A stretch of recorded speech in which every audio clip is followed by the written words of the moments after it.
Hello दोस्तों, स्वागत है आप सभी का टू द पॉइंट में। आज हम लोग एक बहुत ही बर्निंग और एक बहुत ही इंपॉर्टेंट टॉपिक के बारे में डिस्कस करेंगे।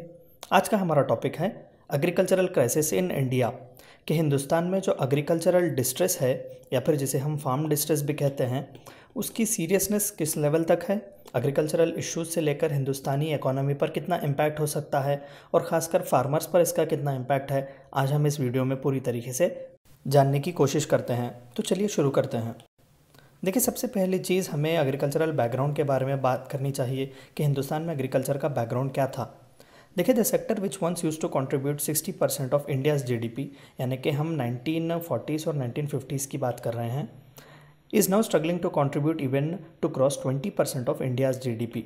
वो सेक्टर जो प्राइमरी सेक्टर एग्रीकल्चर का था, डायरेक्टली या इनडायरेक्टली एग्रीकल्चरल अलाइड फोर्सेस जिसे हम कहते हैं, वो 1940s, 50s या 60s में भी nearly 60% of India's GDP contribute करता था। लेकिन 2019 और 20 तक आते आते ये प्राइमरी सेक्टर जो है, it is struggling even to cross 20% of GDP.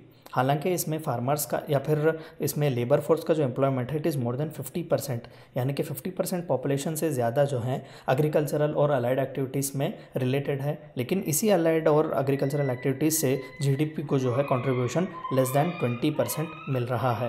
This is one of the most serious concerns. Agriculture in India is undergoing a structural change leading to a crisis situation. अब structural change क्या है? देखिए, primary, secondary और tertiary sectors हैं। Primary में agriculture और allied activities, secondary में manufacturing industry और टेरिशरी में जो है सर्विस सेक्टर है।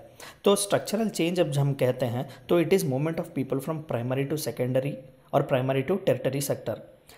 तो this is what the crisis is main, क्योंकि लोग जो है वो मूव हो रहे हैं, वो अच्छे से अच्छे इन्वेस्टमेंट्स की ओर जा रहे हैं, अच्छे से अच्छा जहाँ पर उन्हें रिटर्न मिल रहा है उनकी मेहनत को, तो वो उस स्ट्रक्चरल चेंज को जो है वो एक्सेप्ट कर रहे हैं। This is what making the real crisis in agriculture of India.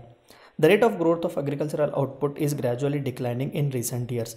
अभी जो हमने बात की कि at one point of time वो एग्रीकल्चर जो 50 to 60% ऑफ जीडीपी डोनेट करता था, आज वो महज 20% तक गिर चुका है। The performance of agriculture by crop categories also clearly indicates the slowing down process of agriculture in India. Rice, paddy, मेज़, ये जितने भी अलग अलग तरीके के क्रॉप्स जो हैं, उसमें भी प्रोडक्टिविटी कहीं ना कहीं कम होती जा रही है। Even this is a serious concern. It is alarming that India is moving towards a point of no return from being self-reliant nation of food surplus to a net importer of food. देखिए, हिंदुस्तान की जो स्थिति है, जो गतिविधि है agriculture को लेकर आज के ज़माने में, वो कहीं ना कहीं जो कि एक सेल्फ रिलायंट नेशन जो हम थे, वो कहीं ना कहीं हम नेट इम्पोर्टर ऑफ फूड की तरह बन रहे हैं। यानी कि ख़ुद का अनाज उगाने से लेकर हम किसी दूसरे कंट्री से जो है हमारे फूड के नीड्स को या फिर हमारे फूड की फैसिलिटी को पूरा करने के लिए गुड्स इंपोर्ट करने के दरार पर है, या फिर हम उस दिशा में जा रहे हैं, which is again a serious concern. So what is the probable root cause of such crisis. हमने ये तो बात की कि भाई क्राइसिस है, किस तरीके का क्राइसिस है, क्राइसिस की सीरियस भी जो है हमने डिस्कस की, लेकिन इस सभी क्राइसिस का जो है वो रूट कॉज क्या है, चलिए देखते हैं।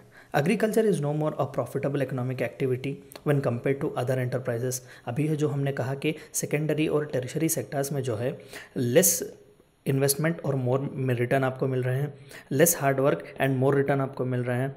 और वहीं पर एग्रीकल्चर में जो है you need more investment, less returns, hard work भी ज़्यादा है, रिटर्न्स भी कम है। तो this is what is making agriculture as no profitable economic activity. People are not ready to get themselves engaged with agriculture और agricultural allied activities. Income derived from these activities is not sufficient enough to meet the expenditure of cultivators. कि भाई जितना जो हम पैसा डाल रहे हैं, हमें उसका रिटर्न प्रॉफिट आना तो दूर, जितना पैसा हमने लगाया है उतना पैसा भी हमें नहीं मिल रहा है। कि फार्मर्स जितना जो पैसा लगा रहे हैं एक्सपेंडिचर के लिए, वो भी उनके लिए वापस नहीं आ रहा है। प्रॉफिट्स कमाना तो बहुत दूर की बात है। Dependence on rainfall and climate, जैसा कि हम जानते हैं कि Indian monsoon place gambles over Indian agriculture. तो आज भी हमारे पास इनएडिक्वेट इरिगेशन फैसिलिटीज़ हैं, फर्टिलाइजर्स वगैरह का अवेलेबिलिटी बहुत मुश्किल से होता है। तो इस तरीके से dependence on rainfall and climate is also a root cause for such crisis. Liberal import of agricultural products, बिल्कुल हम चाइना से, मलेशिया से, या फिर हम मिडिल ईस्टर्न कंट्रीज से ज़्यादातर, या फिर इवन वेस्टर्न कंट्रीज से भी जो है हम अपने राइस प्रोडक्ट्स इंपोर्ट करते हैं। तो बहुत ही एक लिबरल हम इंपोर्ट पॉलिसी रखते हैं और एक बहुत ही हमारा एक लिबरल एग्जिम पॉलिसी है एग्रीकल्चरल प्रोडक्ट्स को लेकर। Reduction in agricultural subsidies. अब सरकार का इंटरेस्ट जो है पूरा वो सेकेंडरी और टेरिशरी सेक्टर पर ज़्यादा है, क्योंकि एग्रीकल्चर में इंपॉर्टेंस देना या एग्रीकल्चर में इन्वेस्ट करना उन्हें लग रहा है कि is a waste of time. तो रिडक्शन इन एग्रीकल्चरल सब्सिडीज़ को भी जो है उन्होंने रिड्यूस कर दिया है। This is again is paving way for crisis. Lack of easy credit to agriculture and dependence on money lenders. देखिए, institutional credit is again one of the most important factors leading to the crisis of agriculture in India specially. क्योंकि देखिए, सरकार जब मदद करती है तो वो लोन्स देती है, लोन्स फ्री ऑफ इंटरेस्ट देती है, लेकिन जब सरकार सब्सिडीज़ नहीं देगी, लोन्स नहीं देगी, तो ये गरीब फार्मर जो है वो मनी लेंडर्स के पास जाएंगे, हु अगेन लूट them indirectly. Decline in government investment in agricultural sectors. अभी हमने देखा कि भाई सेकेंडरी और टेरिशरी सेक्टर्स में रिटर्न ज़्यादा है, मेहनत कम और पैसा ज़्यादा है, तो सरकार को लगता है कि पैसे क्यों हम उसमें खर्च करें। Conversion of agricultural lands for alternatives.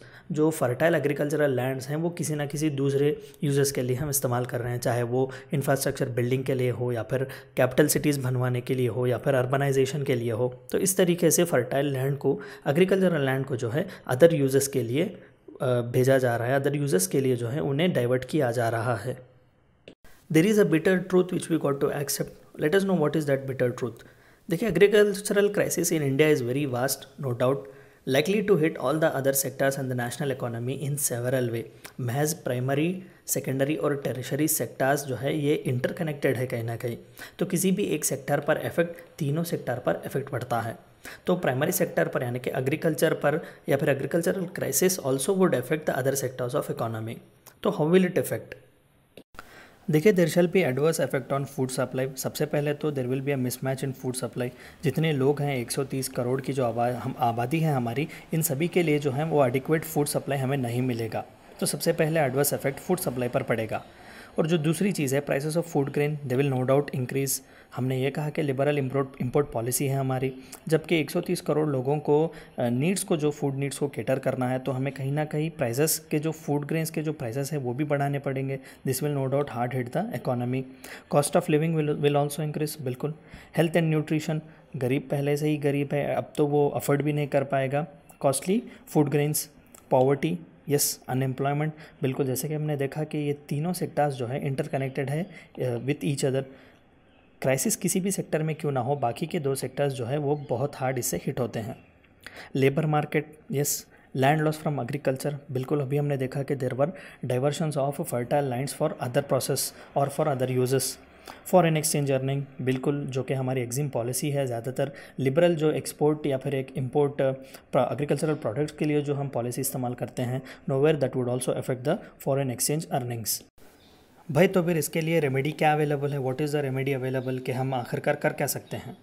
देखिए, make agriculture a profitable enterprise and attract farmers to continue the crop production activities.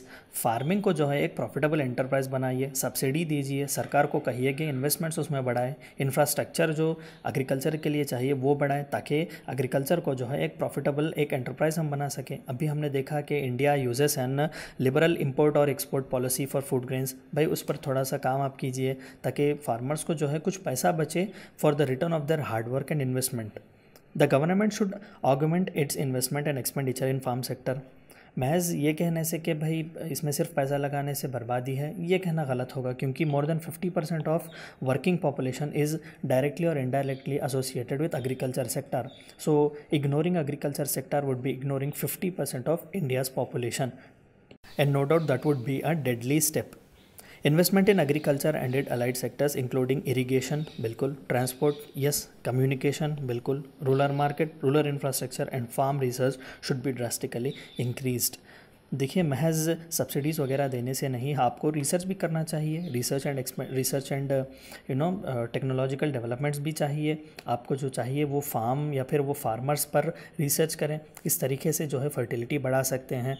Farm में जो इक्विपमेंट्स इस्तेमाल करते हैं उनकी क्वालिटी को किस तरीके से बढ़ा सकते हैं, उसे जो है यानी कि फार्मर को जो है अच्छे इरीगेशन फैसिलिटीज़ दें, ट्रांसपोर्टेशन फैसिलिटीज़ दें। This is also one of such good remedy available. Government should aim at integrated development of rural areas. जब हम एग्रीकल्चर की बात करते हैं तो कहीं ना कहीं इनडायरेक्टली रूरल एरियाज़ की बात करते हैं, क्योंकि अर्बन एरियाज़ में हमें एग्रीकल्चर बहुत ही कम मिलता है या फिर मिलता नहीं है। तो इंटीग्रेटेड अप्रोच चाहिए कि भाई रूरल प्लस एग्रीकल्चर, यानी कि दोनों का डेवलपमेंट एट अ टाइम हो रहा है। यानी कि इस बात को हमें एक्सेप्ट करना है कि agriculture and rural India are not different, they are one and the same. The solution of the problem is not a few packages but in drastic change in present economic policies related to agriculture। महज सरकारें आ रही हैं और वो कहीं ना कहीं loan weavers announce करती हैं। भाई इससे क्या हो जाएगा?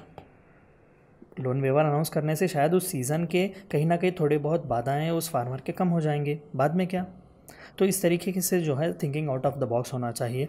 महज थोड़े बहुत पैकेजेस देने से, ये कहने से कि मिनिमम सपोर्ट प्राइस बढ़ाया जाएगा या फिर कोई ऐसी स्कीम लाई जाएगी जो महज फार्मर्स को जो है वो लोन सब्सिडी देगी, तो इस तरीके से पैकेजेस की हमें ज़रूरत नहीं है। You need a drastic change. हमें चाहिए कि आप एक बहुत ही ड्रास्टिक चेंज लाएँ एग्रीकल्चरल सेक्टर में। No other sectors growth and development must be at the cost of agriculture. भाई सेकेंडरी और टेरिशरी सेक्टर्स का डेवलपमेंट ज़रूरी है, लेकिन इसका मतलब ये नहीं कि आप एग्रीकल्चर सेक्टर को इग्नोर करें, ठीक है?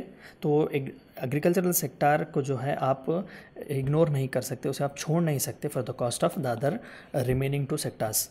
All farmers, agricultural laborers, societies, government and people's organization should work collectively to revive agriculture and save India from agricultural crisis।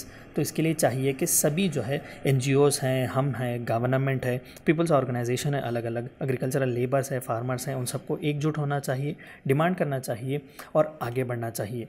तो ये थी चंद बातें एग्रीकल्चरल क्राइसिस इन इंडिया के बारे में। अगर आपको मेरा वीडियो पसंद आया हो तो please like, share, subscribe and comment. तो मिलते हैं अगले वीडियो में एक नए टॉपिक के साथ। Thank you for watching my video.